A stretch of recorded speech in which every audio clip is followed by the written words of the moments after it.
You are listening to Nebraska on Tap.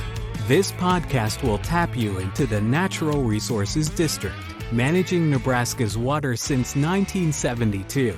Whether you are a farmer, rancher, or citizen of Nebraska, this podcast was made for you. Time to tap into this week's episode. This podcast is hosted by Heather Dismang and brought to you by the Middle Republican Natural Resources District.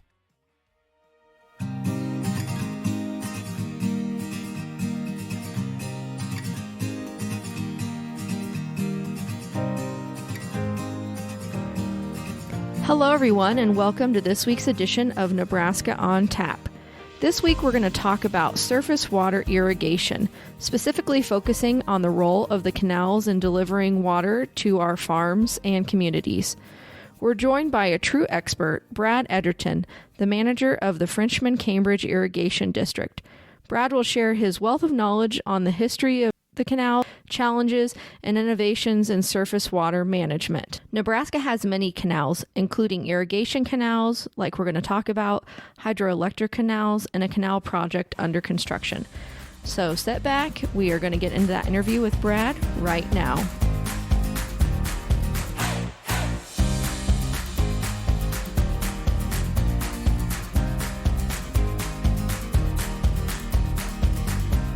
My name's Brad Edgerton, and I'm the manager at Frenchman Cambridge Irrigation District. I became manager in 2009. Prior to that, I worked for the state of Nebraska, the Department of Natural Resources. I worked there in 1983. In 2000, I became field office supervisor for the Republican River Basin, so I've been working in this basin pretty much all of my work career. And I have a lot of background in Republican River Compact and how basically the plumbing in the basin works and the water supplies and those kind of things. Yeah, and that's why I brought you on today, Brad, because I know you're an expert in all this. So I thought I would ask you a few questions. Can you tell me a little bit about the history of the surface water canals? You know, the Republican Valley Conservation Association was really the entity that got the ball rolling on getting federal funds for this area. And it really came about because of the drought of the 1930s, the dirty 30s, if you will. And then during that drought, we had the Republican River flood of 1935. And so the people in the valley, they saw the need for a way to harness that water. When they'd get floods, they wanted to be able to store it and then help mitigate the effects of drought. They formed the Republican Valley Conservation Association, and there's actually a good book out there that Gerda Gary Vickers has wrote about the history, and it's called Creating Vision and Meeting Challenges, and she did an excellent job with the history on kind of how things played out, you know, in the early days to develop these projects. Yeah, I did an interview with her on an earlier episode, and it's just so fascinating how everybody really had to get together to help mitigate the problem that would happen where it was dry, and then all of a sudden all the rain came at once, and then it was dry. Yep. And also before central pivot irrigation too, right? Right, yep. And as the federal government became involved in this, and they had all these different plans on how to develop the basin and where reservoirs needed to be and how to develop the water for irrigation, the federal government mandated that the citizens of the basin and the states of the basin get together and have an agreement in place on how the waters basin would be split up. So that's really how the Republican River Compact came to be. The government wouldn't spend money in this area until that compact was in place. You know, once that was in place, then the federal government authorized money to be spent and started designing and building the reservoirs and the canal systems in the basin. And from that, the Frenchman Cambridge Irrigation District was organized and formed in about 1946. And under the Frenchman Cambridge Irrigation District, we have 4 canal systems with 150 miles of main canal and then approximately 110 miles of laterals. And at first, these laterals were open ditch laterals. Huge amount of maintenance and stuff had to go on to get these ready every year. And then in the 80s, when we could see that, our water supply was being diminished, they took all those open ditch laterals and put them in buried pipe. So we now have 110 miles of buried pipe laterals ranging from 10-inch PVC pipe all the way up to 27-inch PVC pipe. This is really how we deliver the water to the fields along the canal systems. Yeah, and so how does the water move through those canals now? Well, historically, we had lots of water, and we had what the Bureau of Reclamation calls a full supply. And a full supply was considered 18 inches per acre, which is a huge amount of water. So they would put extra water in the canal system with the idea that if we spilt water out the end of the canal, then the next canal system downstream could pick up that water and take advantage of it.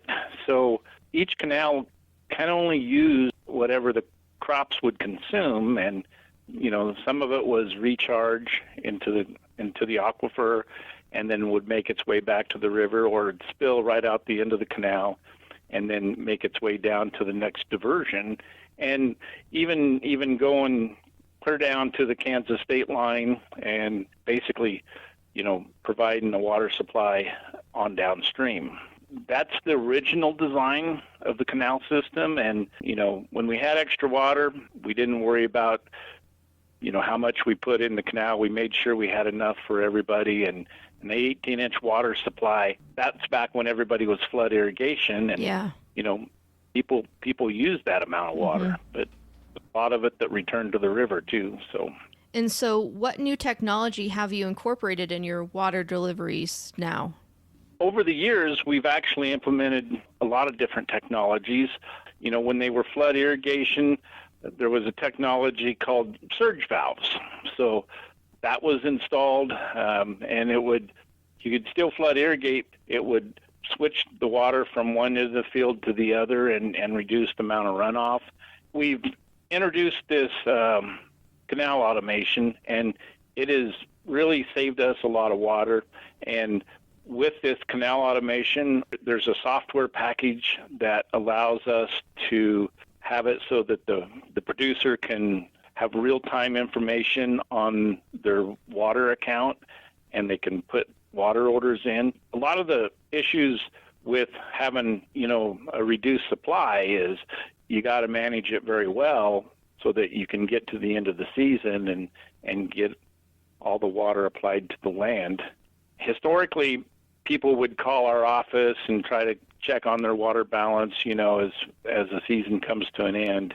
And now with this technology, they can just log on to their smart device and check their water balance and know, how to manage their water supply as they schedule their irrigation out to the end of the season. So we've embraced that technology, and it works really well. So, well, I'm sure they're happy to have that technology too, especially like you said, kind of gives them a little bit of a peace of mind to know what they can expect for the next year or that. Yeah, it's real-time information, and it helps us manage the canal too. If we know what the demand is for the next day, then we don't order more water than we need. And the thing is, with the automation, we can have a little extra water in the canal, and we'll use the canal as a storage device to store that extra water if we have some, or if we're short, we can draw from water within the canal because there's like a 10-hour travel time from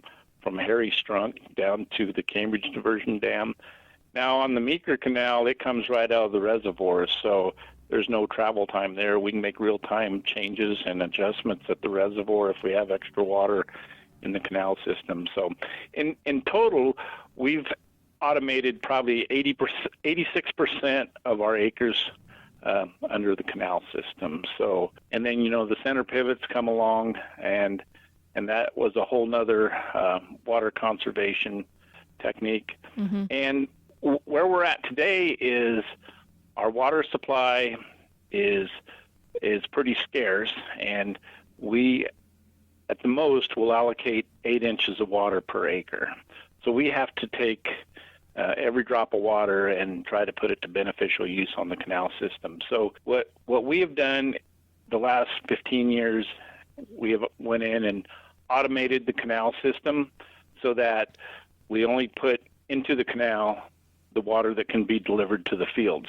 So we basically have eliminated the spill at the end of the canal because we no longer have that excess water to spill. Right. And so we've installed automated gates that will go through and track the water and make the adjustments along the canal system so that when we get to the bottom of the canal, we have delivered all the water that was on demand for that area. And so we can really just fine-tune what we release from the reservoirs to accomplish that. When we were first set up, the idea was every acre of land under our district has 2 water rights. Mm-hmm. One of them is a natural flow permit, which is held by the irrigation district, and the other one is a storage use permit, which is held by the Bureau of Reclamation. So the idea was we would use the natural flow coming down the river and then supplement it with storage water in times of shortages and drought. Well, where we're at today is the natural flow in the river system pretty much has been diminished, so all we have is whatever we have in the reservoirs. And we have 3 reservoirs that we take water from: Harry Strunk, Hugh Butler, and Swanson Reservoir out by Trenton. Mm-hmm. And Harry Strunk fills every year, and Hugh Butler and Swanson, they struggle to have a supply. And we actually will go a year or 2 where we don't have enough water in like Hugh Butler to operate. So we'll have to set aside that canal system, and the people that have land under that canal will find, they'll either have to dryland farm or find some other way to make an income from that land.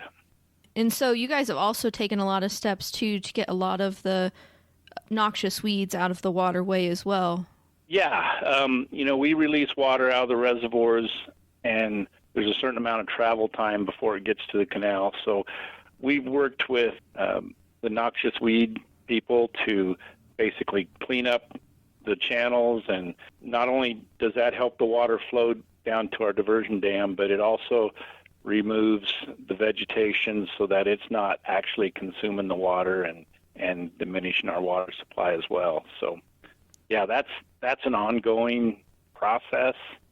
So, yeah. I know a lot of those species were introduced to help with the dirty 30s, but then ended up being a headache later on for sure. It's a never-ending battle, basically. Mm-hmm. I mean, you're not ever going to completely eliminate it, and so we just do the best we can. And then, we have weeds along the canal, and we're always dealing with small trees that start to grow along the canal. I mean, mm-hmm. That's a item for us on the canal system. So, yeah, so we're always looking for additional ways to conserve water, and there's still some technology out there that we're investigating, and we'll look at those and try to find ways to conserve water with those technologies. Yeah, well, hopefully the winter and the spring treat us well for precipitation, and we can get some type of flow going into the reservoirs that are needing it. Yeah, it's starting to pick up a little bit now. We watch it pretty much daily, and we have annual water user meetings where we'll we'll schedule something and have our water users come in and kind of update them on what the water supply is and any changes we're making to the technology, and then they also have a chance to look at our budget and those kind of things at those water user meetings. So that's an annual meeting. We usually have that in March. So. All right. Well, everybody better be looking out for that in March then. All right. Well, thank you so much for your time today, Brad. It was so nice to understand a little bit more about how the surface water canals work and all the dedication and time you've put into it all these years. You bet.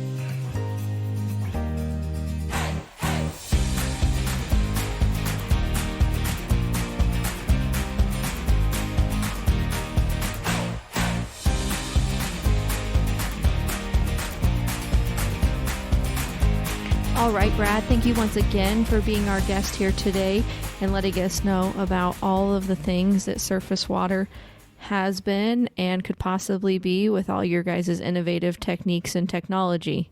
But like what Brad was talking about, the history of irrigation and how much water has been coming through Nebraska has been on file for a very long time, and the record keeping is very good on it. For a fun fact on the South Platte River Basin, beginning about the time of mining was when they were developing all of these ditch canals. And so one of the earliest ditch canal in the South Platte River Basin was built in 1859 along Clear Creek in Colorado.